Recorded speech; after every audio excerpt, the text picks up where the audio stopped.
Shout out, Elizabeth Scare. Sabi niya, good evening Sir Rox. Isa pala yan sa dating security ni Sarah. Eh bakit di niya sinasabi? At isa pa, bakit yung sinumpaan niyang salaysay nito? Fake. Fake pala yung attorney na nag-certified nito. Grabe. Napaka-simple lang. Pineke pa. At bit-bit ito ni Marcoleta na surprise witness sa sinigunduhan pa ito ni Bato. At pinakita nito na pagkakatiwalaan daw. Yung pala fake at yung pinagsasabi nito gawa-gawa din. O, yun yan.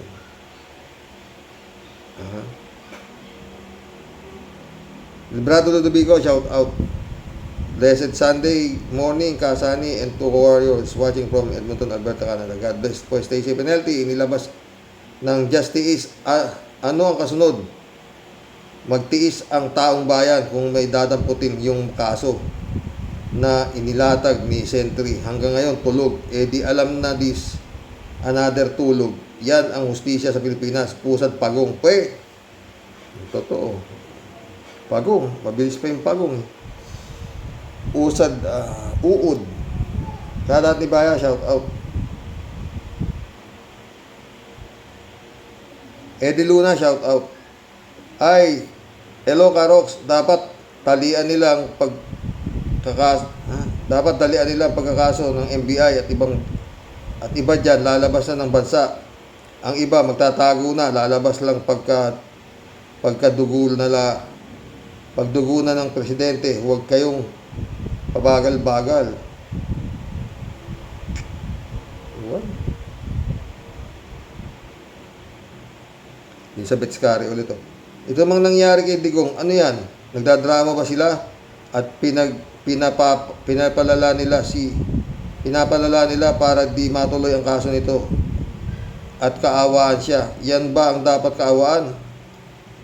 Ang isang demonyo na gusto nilang kaawaan, siyempre gagawin nila lahat ang kadramahan dyan para kay Digong sa ICC. Delaying tactics lang yan, Xerox. Yun nga. Simple lang naman, di ba? Pero talagang ipipilit nilang mailabas yan dahil bakit? Para makaspiling nila yung halimaw, yung kanilang sa darating na Pasko. Eddie Luna ulit oh. Bakit hindi na banggit Karox ang mga kakasuhan ng NBI at DOJ? Ang mag-asawang Diskaya, parang nawawala na ang Diskaya sa eksena. Karox, bakit kaya? Hindi ba nabanggit?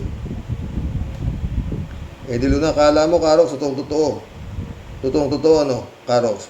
Pinakawalang kwentang batas diyan sa Pinas, walang kwenta mga judge. Pag di nabayaran, bias yan ang kalakaran sa Pinas. Naniniwala yata ako sa dyan, ha? Eddie Luna ulit. Akala ko kaya niya sarili niya, hindi kailangan ng proteksyon. Bakit ngayon kailangan ang proteksyon? Putang ng witness yan. Sarap pag-umpugin ang mga ulo na ni Marcoleta. Ang mga yan. Mumura si Eddie Luna. Oh. Pag mapapamura, puta. Eddie lang. Yung witness na yan, pakawala ng mga hayop na tutae. Tingnan mo si Bato. Bilib na bilib. Hoy, Gutesa, nasa army din ako nung nasa Pinas at tapos din ako ng VIP security. Huwag kang magaling. Ang patunayan mo, yung salaysay mo, ang galing mong gumawa niyang kung totoo yung sinasabi mo. Huwag kang magbasa. Yung galing sa utak mo, kung totoo at galing sa kalooban mo ang mga sinasabi mo. Bakit pabalik-balik tanong sa'yo din pa ang sagot mo? Gago ka. Sino gumagawa ng salaysay mo? Yung luwa ang mata? Shout out Michael Edwin Mike, shout out. Eddie Luna ulit oh. Yung milyonaryo dito sa atin na iba gustong gumaya kay Jack Ma nung nakanakaw ng milyon, tawag sa kanila Jack Ma nila ang kaba ng bayan. Mabuhay ka, Karox. Eddie Luna ulit oh. Pinakabulok na batas sa Asia, wala nang tatalo sa Pilipinas. Walang kwenta mga judges, bayaran o kaya bias, hindi lumagay sa tama. Isa pa, yung putang ng Comelec na yan. Pagmumukha pa lang niluwadi ng mata, ang putang ng chairman, sarap paluin ng tubo sa ulo. Grabe na. Kaya dyan, para may kandidato na matino sa ang Pilipinas.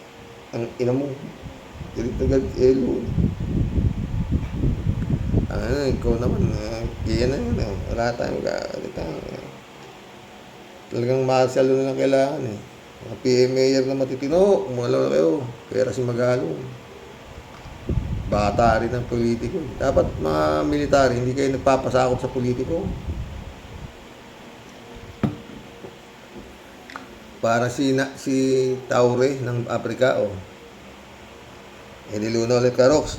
Nag-resign si Magalong dahil nakabulgara na sa Davao at halos ghost project sa baha, naabiso na. Tapos hindi kaya ni Magalong na dumepensa kay putang ng tulong na anak ng halimaw. Natakot si Magalong. Thank you, Karoks. Talaga, hindi na alam ko eh. O siya dito mabait, shout out. Shirley J. Sir, shout out ha. Parang totoo, naniniwala lang kami sa inyo. Kung may pakulong ninyo mga yan, DOJ Secretary Mulya, ang problema, mga papipera yung mga yan. Tataguan lang kayo. At pag nagpalit ng presidente sa 2028, kamalas-malasan pa, palayain naman ang mga magnanakaw ng mga yan. Totoo yan, Shirley. Tsaka asahan mo dyan, si Bantag nga, di mahuli. Ha? David Daniel Mendoza, oh. Ang problema po dyan, Kawaryos, ay kakasuhan nila yung mga politiko tapos makukulong.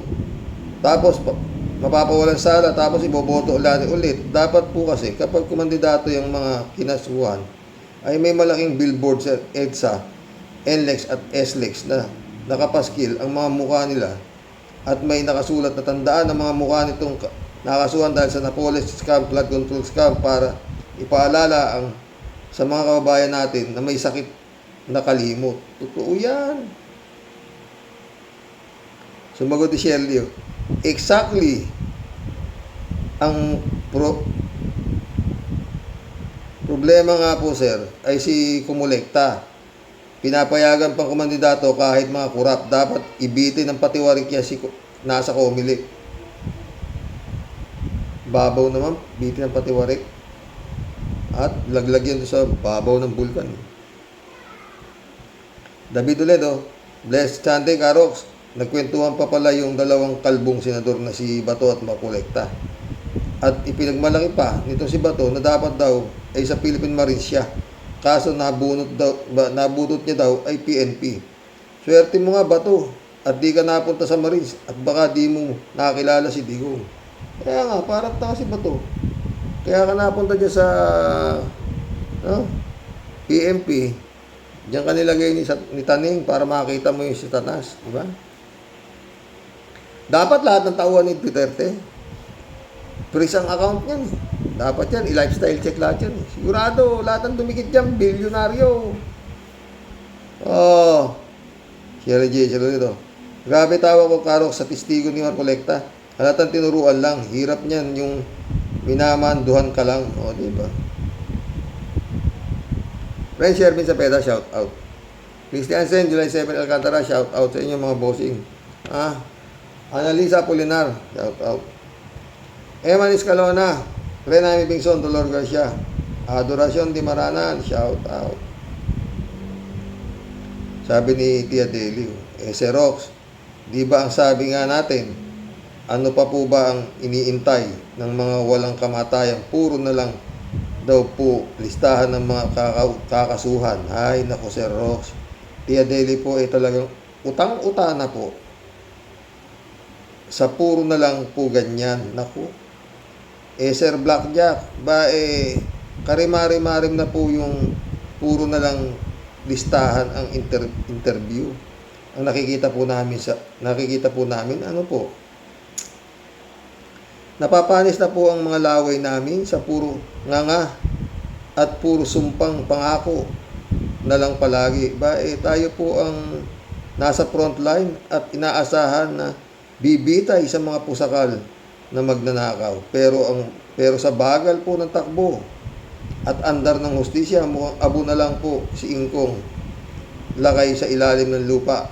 Andyan pa rin po tayo sa puro pag-aaralan ang mga dapat kasuhan. Ay, nako po naman, Sir Blackjack. Baka gusto mo namang ipasa sa ibang may sariwang utak ang trabaho mo. At nang baka po sakali, maiba naman po ang ikot ng mundo. At masintensya na po agad ang dapat pong bitayin at mga dapat pong mabulok sa kulungan. Sa bagal ng galawan, gusto mo pang maging ombudsman ba?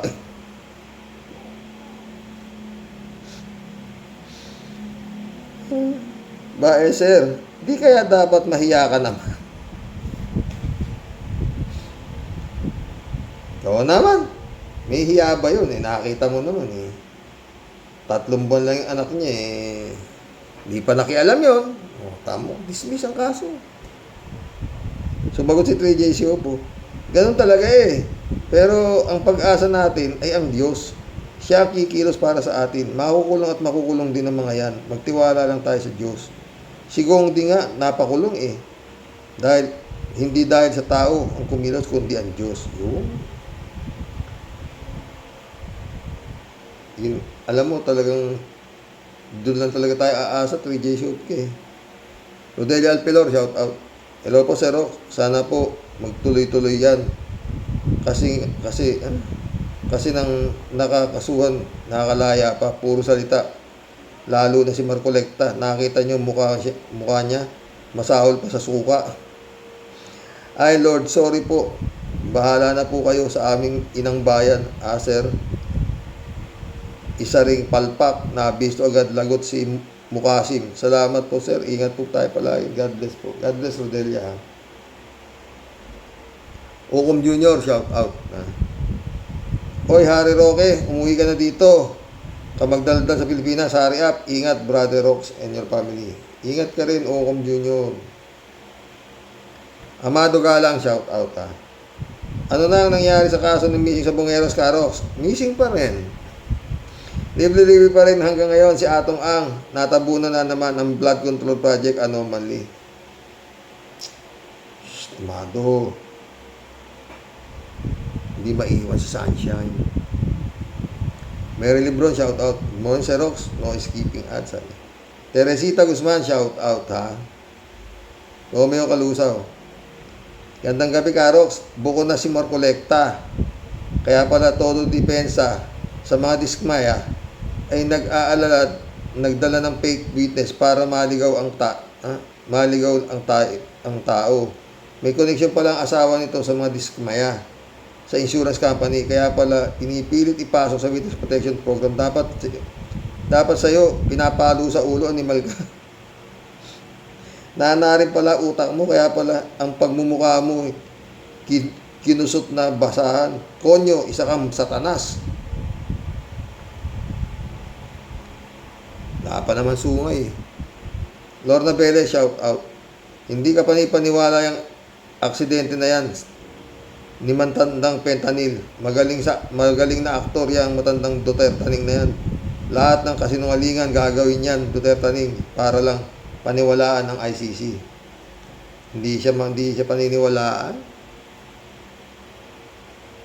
Lorna Beles, Bakit kaya alam ni Marcolecta na may putol doon sa kodigo ng witness niya na si Orly Cutesa?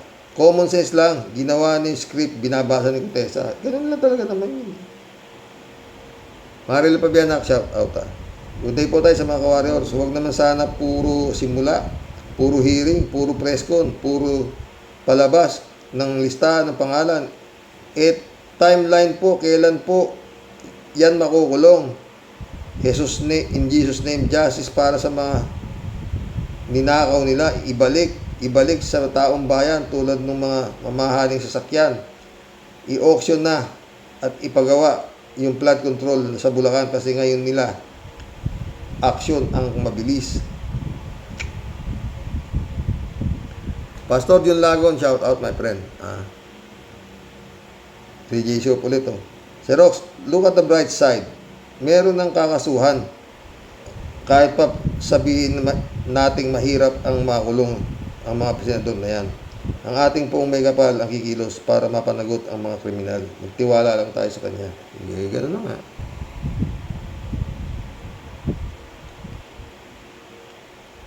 J Show ulit sa Rox. May ba ako? Nagpa-press con si Sarah Jing kasi bakit daw napadala ng welfare check ang Pilipinas para i-check ang kalagayan ni Gong Di. Ito talagang si Sarah, ayaw kong mang sabihin ang salitang ito pero talagang stupid. Stupid ka dyan. Ano ba yung stupid? Tanga? Tanga yata sa Tagalog yun, di ba? Natural, magpapadala ng kinatawan ng Pilipinas para i-check kung totoo ang sinasabing Kupalman na may diferensya pag-iisip ni Gong Di. Sabi ni Kupalman, di daw kaya ni Gong Di mag-stand trial dahil wala raw maalala o nasaan yung katibayan ng doktor na nagsasabing di ka makaalala si Gong Di. Alangan namang paniwalaan na lang natin ni Kupalman na wala man lang lehitimong resibo. Alam mo si Kupalman, J Soap ka, di kaya abogado sa barangay itong hayop na to.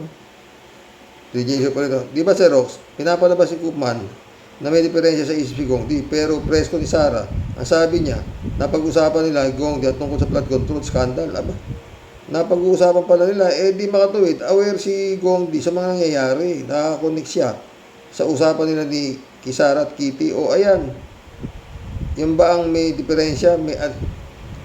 Kasi naman, itong si Sarah Kaufman, hindi coordinated. Dapat nag-uusap kayo bago kayo humarap sa madlang people para nasa isang page lang kayo, hindi yung salu-salungat ang pinagsasabi nyo. May stupid nga sila, 3J Show. Ano na? Ha? 3J Show pala ito. Pait yung pinakalat ng mga, pait yung pinapakalat ng mga DDS, yung interim release kuno ni Gongs Di, approve na ng kuno. Tapos kamakala mo nasampahan na pala ng 3 counts of murder case. Hay, sino ba kasi ang coordinator ng DDS? Hoy, ayusin nyo yung script nyo. Kayo magkasundo, paano pa ang madlang people? Mga sila na ulo nila, 3J Shop ka 3J Shop ulit, si Harry Roque, wala na, nabuang na ng tuluyan. Sayang abogado ng Campanilla talaga siya, pero naglaho ang lahat alang-alang sa isang digong na naakusuhan ng murder sa ICC. Yung sinabi ni Atty. Claire, maliwanag pasikat ng araw kung magdesisyon ng ICC na i-release si Gong Di pansamantala, dito tutol ang Pilipinas. Karapatan yun ng ICC. Hindi sinabi ni Atty. Claire na payag ang Pilipinas na palabasin pansamantala si Digong. Talagang tinitwist ni Harry Roque at Koopman ang sinasabi ng Atty. Claire just to satisfy the DDS. Pero alam naman nila talaga, ang totoo sinabi ni Atty. Claire, kaya kailangan lang i-twist para lumabas na pabor sa kanila. Ay, talagang pag DDS, wala. Tinangay ng hangin ng kakarampot na sanity nila. Ay, yan tuloy. Wala na talaga yan Ang nangyagawa mo sa mga hype na yan, puro abnormal na talaga mga yan. Yun lang, paniwalaan mo si Digong, di abnormal ka. 3J Show ulit sa Rox. Ito namang mag-amang Villanueva, talagang ewan ko ba? Kaya nasisira ang pangalan ng born again sa mga katulad nila. Bakit? Sila naman ang bumuo niyang bungang again Kaya nga sinabi ng Diyos, no one can serve two masters, either you will hate the one and love the others, or you will be devoted to one and despise the other. You cannot serve both God and money. Yan? Hindi naman sila. Ito tatapaliwanag ko sa 3J Show pa. Ginagamit lang nila ang Panginoon para magkapera. Kaya hindi sila nagsisilbi sa Panginoon. Ginagamit nila ang Panginoon para sila. Kung hindi lang buwang again, kung hindi lang maraming nalo mananalo ba si Joel Villanueva? Kaya lang nanalo yan dahil nga yan, marami silang natanga. Na meron silang parang iglesia ni Tocris na kaya nang diktahan yung mga bobo. Yung mga nakakuha lang natanga nilang mga miyembro na ito boto natin. Diba? Yun lang yun. Kung gusto mong magpastor ka. Kung gusto mong magsenador ka. Kaso, Masakim ginawang business ang pagpapastor. At the same time, ginawang business din ang pagiging senador. Yun nga, kung hindi naman papastor-pastor yung mga, ano, di ba yung tatay niya yung may papikit-pikit pa nga.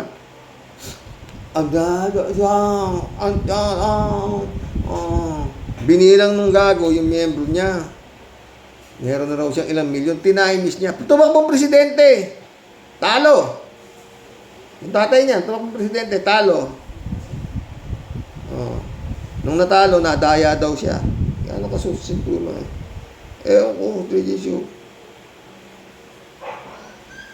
Eddie Luna, Waros, Marcoleta Escudero, yan ang mga sumira sa bansa. Kaya tinawag sila na walang kwenta na sana yung mga masasamang tao na yan, mamatay na, pati ang mga pamilya nila.